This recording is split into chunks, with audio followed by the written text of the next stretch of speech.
আমি দলের পক্ষ থেকে, আমার চেয়ারপারসন দেশনেত্রী খালেদার পক্ষ থেকে এবং আমার অ্যাক্টিং চেয়ারম্যান জনতা আরকানের পক্ষ থেকে আমরা শোক জানাচ্ছি। আমি যে খবর পেয়েছি, আমাকে ডাক্তার সাহেব বললেন যে এখানে 52 জন রোগী আছে, তার মধ্যে অর্ধেকের বেশি অত্যন্ত মুমূর্ষ অবস্থায় আছে, তারা আশঙ্কাজনক অবস্থায় আছে, তাদের শ্বাসনালী পুড়ে গেছে, তারা সব ছুটে গিয়েছিল স্থলে এবং যা আহত হয়েছে তাদেরকে তারা এখানে অ্যাম্বুলেন্সে করে অ্যাম্বুলেন্স সার্ভিস দিয়ে মেডিকেল কলেজে ওঠানো হাসপাতালে নিয়ে গেছে।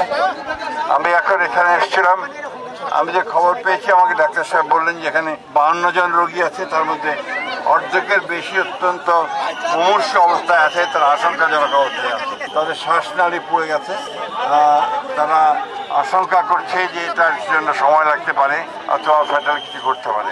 বাকি যারা আছেন তাদের তারা মনে করেন তারা অল্প চিকিৎসাতে বের হয়ে যেতে পারে। আমরা এই ঘটনায় অত্যন্ত শোক জানিয়েছি। আমরা পরম আল্লাহ তাআলার কাছে দোয়া করছি যে তাদের যারা নিহত হয়েছেন তাদের আমরা রুহের যেন ফেরাত করা হয় এবং যারা আহত হয়েছেন তাদের সুস্থ হয়ে ওঠে। আল্লাহ তার কাছে এই দোয়া করছি।